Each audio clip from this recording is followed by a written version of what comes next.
is a winding road, no telling where it goes. Driving through days and nights, won't stop for traffic lights. That's what they sound the word in, as we like to say here in Harambe Twin Day, which does mean, let's go. So gentlemen and friends, welcome to Kilimanjaro Safaris. My name is Kirsten. I'll be your safari guide for today's journey through the Harambe Wildlife Reserve. While we are moving, please make sure you're keeping all hands, arms, feet, and legs inside the truck at all times, and please make sure that everybody is staying fully and completely seated. So please, no standing. If you do plan on taking any photos or videos, go and get your cameras and phones out and ready to go. We're not able to stop for every single animal, and those animals certainly do not stop for us, so please make sure you have your cameras ready. Hold tight to your cameras or any other loose items with you, like your phones, your hats, keys, Mickey ears, wallets. It can get a little bit bumpy out there. I am actually driving this truck. There are no tracks. So if it does get bumpy and if anything falls from the truck, we are not able to stop to retrieve those items. We'll have to let the warden know, and somebody else will have to get it for you later on. And I cannot guarantee what the condition it will be by the time you get it back.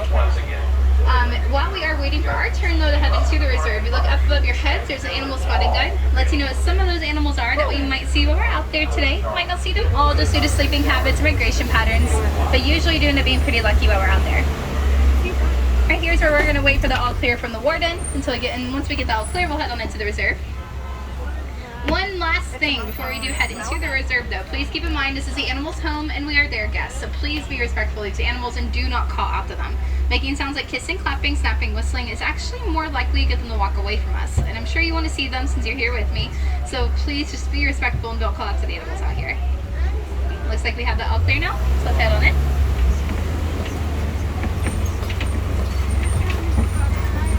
So this first area that we're entering right now is called the Little Ituri Forest. The animals here tend to be pretty shy and they like to hide, so usually keep a lookout for them throughout the trees and bushes through here. Now, there's a couple of them that don't really want to hide so much right now, but on the right hand side, that's an okapi. Okapis have very distinctive stripes on their back legs that almost look like they're wearing zebra pants, but they're not related to zebras at all. They're actually one of the only known relatives to giraffes. They have a prehensile tongue like giraffes do, which means they can grasp at things with their tongue almost more like a finger, helping them grab the leaves of the trees and bushes in the forest. And though that one's not the best example, okapis actually are very good at hiding. They were not discovered in Africa by Western settlers until about 1901. Before that, they were thought to have been a myth. And to give you a good idea about how recent that is, that's actually the same year that Walt Disney was born. Orangey colored animals are bongos. The bongos, their horns don't really stand straight up, instead they curve slightly back towards their heads, making it easier for them to move through the forest without getting stuck in trees and bushes. The bongos and kudu both have very similar markings with the white lines on their sides, helps them out with their camouflage, mimicking the sun rays that come through the trees and bushes.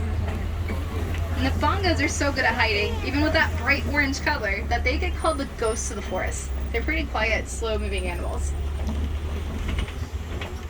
Oh, on the right, there's that bird. That one's a female. You can tell she has bright yellow eyes. Males have dark brown eyes. It's a saddle-billed stork. They're about 4 feet tall, and they have about a 9-foot wingspan. That's a foot less than a canopy above your heads right now. The male is most likely somewhere in the bushes. They're not usually too far away from each other. They are birds that have monogamous relationships, so once they find their mate, they are a pair for their entire lives. So again, usually don't see them too far off from each other. We are going to go ahead and leave the Little Ituri Forest, start heading towards the Safi River. As you might be able to guess from the name at the Safi River, we're now going to start looking out for some of those animals that live in or around the water. So we're going to head to the water, see what's out there.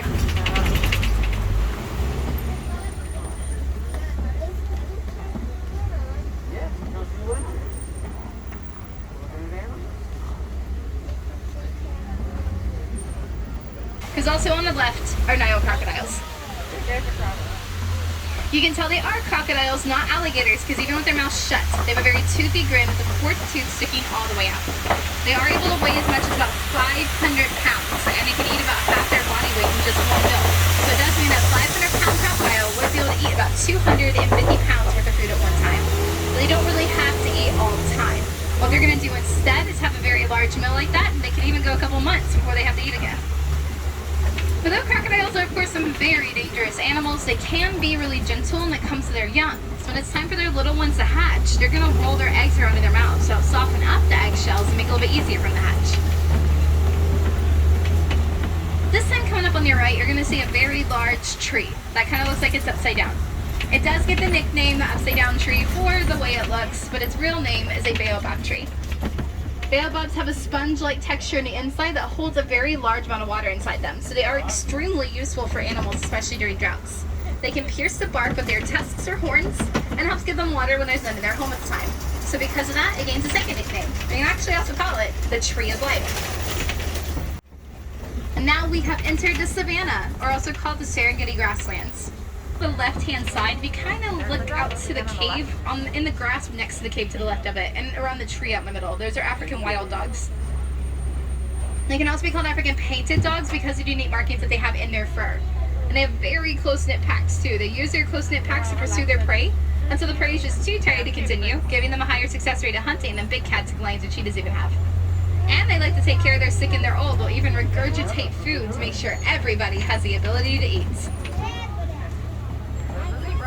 And then, of course, the zebras. And the little one, actually the youngest one, is walking across the road right now. A group of zebras is called a dazzle. So this is a dazzle of zebras. And these are specifically Hartman's mountain zebras. A really great way to know that right away is because their stripes don't go across their bellies. Most zebras do, just not mountain zebras. They also have smaller hooves to make it easier for them to climb up and down mountains, and thicker stripes in their hindquarters. And if you can see on their necks, they have a small skin flap that hangs from their neck. It's called a dewlap. Dewlaps help regulate their body temperature so you don't get too hot or too cold as you change your altitude in the mountains. Out of all the different types of zebras, only mountain zebras have dewlaps. Other animals can have them, just not other zebras. The cattle on the right with the big horns are Ankoli cattle. Ankoli cattle horns grow to be about 6 to 8 feet long from base to tip. Their horns are huge. They're also one of the only domesticated animals that you can find in the savannah, first domesticated by the Watusi tribe, or they can also be called Watusi cattle. Oh, the baby giraffe's running behind us with the springbok. That little one just wants to chase them all. Look at her running. The Ankoli cattle, again, they were part of being the wealthiest. The more you had in your farm, the wealthy that you were. But one giraffe just wants to keep chasing all the other animals right now. This more the springbok. There's my favorite one. She only has one horn.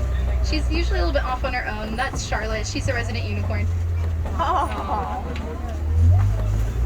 And as we keep going a little bit further through the savannah, a couple other things I'd like to share with the giraffes. If you ever have seen a giraffe's tongue, you'll know it's a great, kind of a purplish blue color. That's so they don't get sunburned on their tongues, they eat up at the high points of the trees throughout the day. Giraffe tongues also gets about 21 inches long. That's about the same length as your forearm. Not only is it super great for them to reach the leaves up high, but giraffes can also lick their own eyeballs. There's some really weird animals, but I like them a lot. But now we're going to go take a look at a gentle giant up here because there is an elephant in the area out to the right. But I think I can get you guys a better view further out, so in just a minute we'll work our way up there. But he is out there on the right hand side.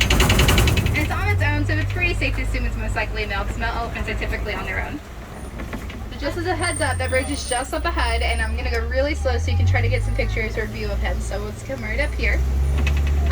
Elephants are animals that do have very strong matriarch systems with their herds, and their herds are mostly made up of just females and the babies, and they will have one head matriarch that leads them.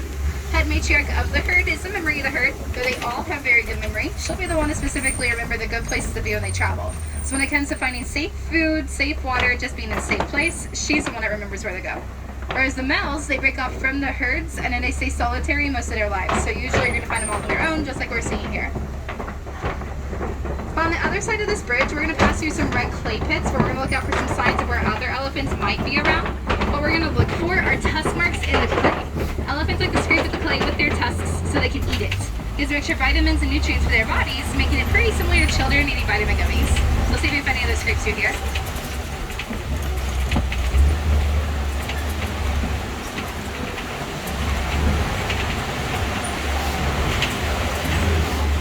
Oh yeah, we're doing alright. There's a ton.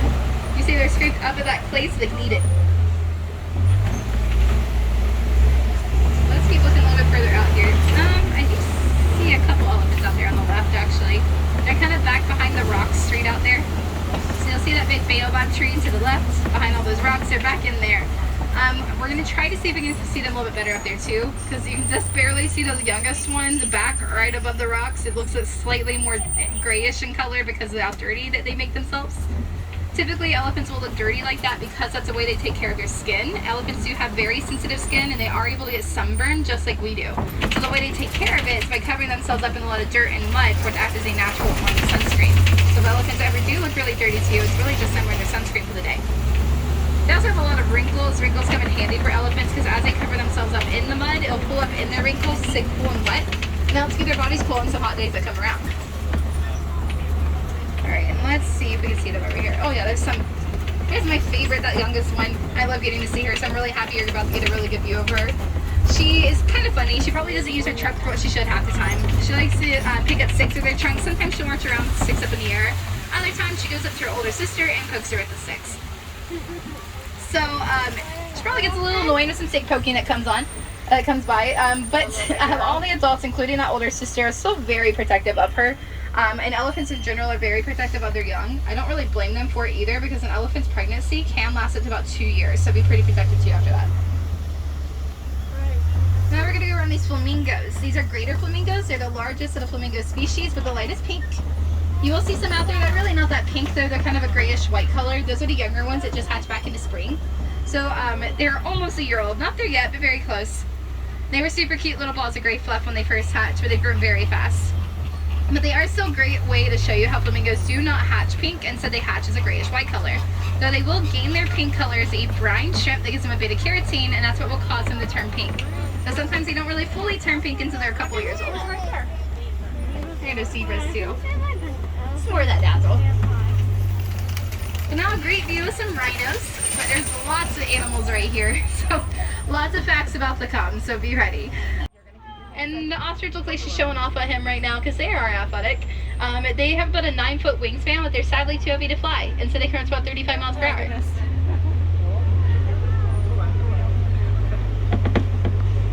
So I'm glad we got to see him after he was the one that held us up. Here's rhinos on the right. These are white rhinos. White rhinos are the most social type of rhinos, so usually you'll find them in bigger groups like this. And they're pretty big. They weigh about 5,000 pounds full grown. We should see them on the other side of that hill too, so we'll keep following them over here. But the white rhinos, they also are not white. They use mud as a bug repellent, but also as a sunscreen like the elephants. They're a dark gray color underneath all that mud. But their name does not come from their color, it comes from their very large, wide, flat mouths. So it came from the word vite with a V, which is Afrikaans for word wide, not white. The vite sounded like white, and that's why they're called the white rhinos. These big rocks are called kopi rocks. We're going to keep going around the kopi rocks to see what's around them. They're a great place for animals to get to a high ground to see what their surroundings are like. But those rhinos should be coming up on the right-hand side in just a second, including the little one. He was closer to this side. He's about a year old. Here he is. And there's also some lions, but let's see the rhinos a little bit more first. I think the little one still looks like a little chicken nugget. But they also have very poor eyesight. They can only really see a few feet in front of them, which very fittingly gives them their grouping name called a crash. So this is a crash of rhinos. But they have excellent hearing to cope with their poor eyesight. Their big funnel-like ears help them capture a lot of sound. And now on the left is lions. Lions are not diurnal like cheetahs. They are nocturnal, so they're usually more active at night. They can be some pretty lazy big cats throughout the day too. They will sleep for about 18 to 20 hours per day. So they're big fans of cat naps. But during the day, their vision is very similar to ours, and at night, it gets about 8 times better in our vision, making it a lot easier for them to go out and hunt. But it won't be the male doing the hunting, it'll be the females. The male is actually the one that will stay back at home, and he's the one that takes care of their cubs.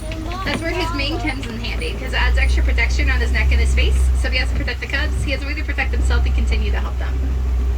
And though they might seem a little quiet right now, they can be really loud when they want to be, because the lion's roar can be heard up to about 5 miles away. The ostriches followed us a bit over here, and the rhinos are all running, and the ostriches, so we're going to give them a second.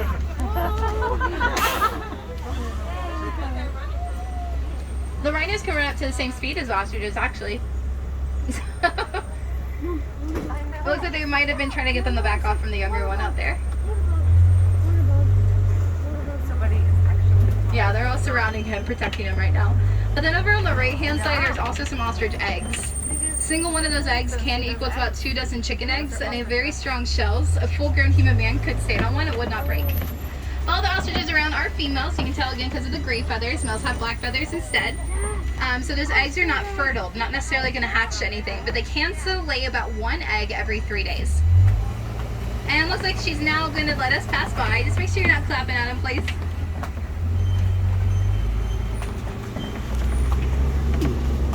As we keep going, after we had a little bit of an extended trip because of the Baobab, we're now going to start leaving the Savannah and making our way into the Magadi Glen.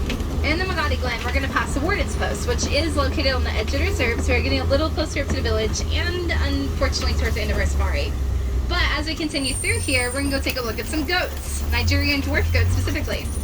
I'm sure you probably really were not expecting me to say goats after all those cool animals that we saw, but the little goats up here, they would be very small and cute, but they're also a really big help.